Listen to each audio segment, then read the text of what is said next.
Welcome back everyone to my Let's Play of Dragon Warrior 2 for the Nintendo Entertainment System. Last episode, Prince Hermes and his cousins found the fragment of the moon in the Moon Tower. They're going to use that fragment this episode to raise the water around the sea cave. The sea cave is said to be the place where the Eye of Malroth is hidden. The Eye of Malroth basically functions as a key. It'll allow us to see the secret passageway that'll take us into Rhone. Rhone is the land where the evil sorcerer Hargon is from, where his main castle is. So, this cave is really difficult. We're actually going to make two just separate trips in it. We're strong enough for like a first trip. We're basically going to go down to the third floor and get some treasure. Clear out the treasure chest. And then the remaining two treasure chests, one is really close along the way, and the other one is obviously the final chest with the Eye of Malroth. But we're going to clear out the first 3 floors, and the reason why we're doing it in separate trips is because a lot of the enemies in there, they're not new, but there was one new enemy that we could have met earlier. But a lot of the enemies have the strange jig ability, which steals your MP. And MP is going to be really important there, because another thing that makes that cave dangerous is it has lava tiles on it. And unlike Final Fantasy 1, when you walk on damage tiles in this game, it doesn't prevent you from running into an encounter. Now, the lava tiles only take off 1 hit point per step, but when you're walking through a whole bunch of them, it adds up. The bad thing is you can't use the step guard spell to prevent damage from a lava tile, so that's kind of annoying. Otherwise, it would be a great investment to just have Orfeo cast the step guard spell. We're gonna head north to where there's that little 2-part indenture into the land there by the mountains. Then head up 1, and then from there immediately head to the west, and that'll put us right on line to get to the sea cave. So the one new enemy that we can encounter in the sea cave isn't necessarily a new enemy, because we could have ran into it around Ostafair. But we didn't really spend a lot of time in Ostafair. There's a few interesting encounters around Ostafair. One of them is you can run into 8 metal slimes. That's pretty crazy if you can defeat them all before they act. Because metal slimes get pretty decent experience, but you get a bonus experience based on if there's more enemies in a battle. So like with 2 enemies, you get 10% extra experience, 3, 20, 4, 30, 5, 40, so on and so forth up to 8, which is 70. So every new enemy gives an extra bonus 10%. So if you defeat all those 8 metal slimes, you're getting their regular experience times an additional 70%, so it's almost like double experience. So, as you can see, we're walking through the lava there. And, yeah, it hurts. So we're going to be using a lot of spells to heal ourselves up, which makes this, like I said, dangerous, because you're losing so many spell points just from healing yourselves, and then enemies like these evil eyes, and there's a evil tree monster. So I guess if you're evil, you have a really bad dance that can steal magic points. They're going to be pretty common enemies in here, and if they decide to use that strange jig ability, they can pretty much drain your character of MP real quick. So those evil clowns are also pretty dangerous. They have a Firebane spell, which is just like Orfeo's Firebane spell, and it hits everybody. That's one disadvantage. Our characters are always considered like one group, so spells like Infernos will hit every single one of us. Well, the enemies are in little groups, but luckily the spell like Firebane just ignores all groups, so it'll hit everybody.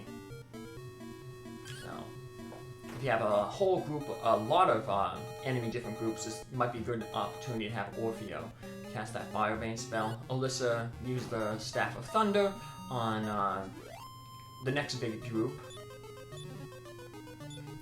And we got some full plate armor. That would be nice to sell. Hermes can get some levels here. He gets a really good hit point increase here, so which is good, because there was a few levels there where he was only getting like 1 or 4 hit points. So it's nice to see him growing. Orfeo needs to start getting some hit points. I think the princess actually has more hit points than him. So now, whatchamacallit? One thing that I didn't mention here, we have these trap tiles, basically where you're walking on lava. We also have trap chests, which make a first-time appearance here in this game. These trap chests are going to kind of become a staple of Dragon Warrior, but in future installments, they're going to be mimic chests or cannon boxes. And basically, that's a tough enemy that hits you for a lot of hit points. And these ones, they're basically just like bombs. You open them up, and it takes off like almost half your hit points.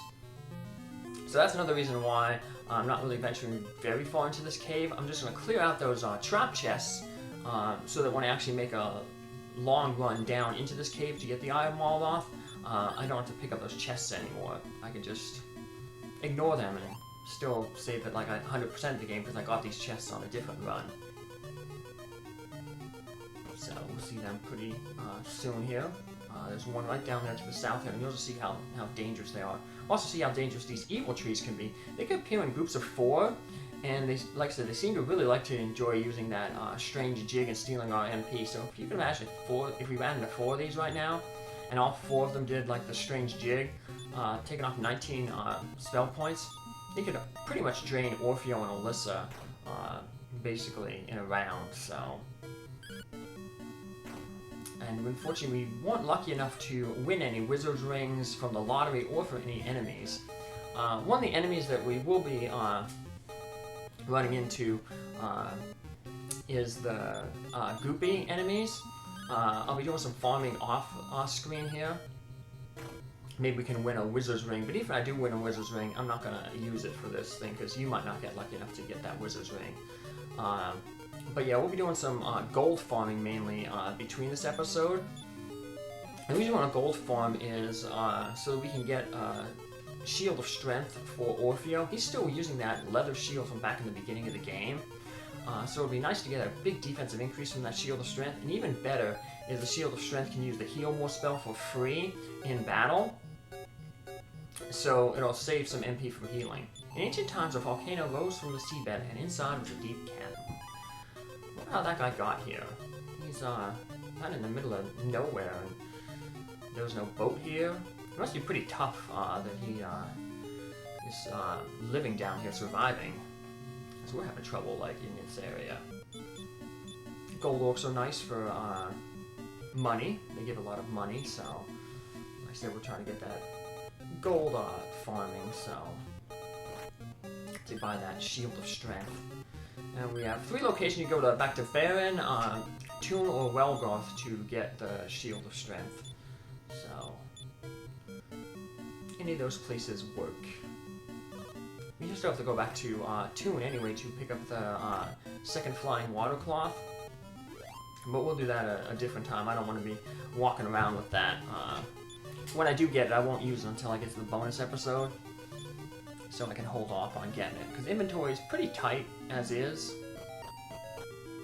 Now some stuff we can sell and get rid of. Like once we finish this cave, we can get rid of the moon fragment. We don't need it anymore. We could have gotten rid of that Cloak of Wind a long time ago too, that Ollisa still is wearing. Because that doesn't provide any defense. It doesn't do anything other than basically help us cross the Dragon Horn River. So we could have got rid of that, but I'm trying to impose some challenges upon myself when I go through this game, even though this game is notorious for being one of the harder console role-playing games. What makes it so hard is, you have like enemies that are kind of unfair, like all those strange jig dancing enemies. Then there's some enemies that have like instant death spells, and they're not afraid to spam use them, so. So we have 2 treasure chests here. This is a room with a whole bunch of staircases. That's how the final rooms, the 3rd and the 4th floor are. Basically a whole bunch of interconnected staircases. Doesn't matter really on this floor when you kind of go down, but it is important in the. We are going to try to choose the best one to put us on path to the treasure and to walk us through the least amount of lava, so that's the one that I'll be choosing when I come back here, but like I said, we cleared out the first 3 floors of chests, and so now we can avoid all those trap chests on our way back. So we can go conveniently heal up just a little north, and to the east is Osterfair. And we can save our game here. And this will be kind of our new home base for just real quickly. Like I said, after this, I'll probably do some, well, I will be doing the level grinding and gold grinding. Probably around Welgarth area, or maybe around Toon even. Because they have probably better money down Welgarth area, but you have better experience maybe around Toon, where you can get the metal babbles and the moon, the Tower of the Moon. But then after we do that, we can work back here, see what the king says here. Now he saved. We have the strength of many Hibongos.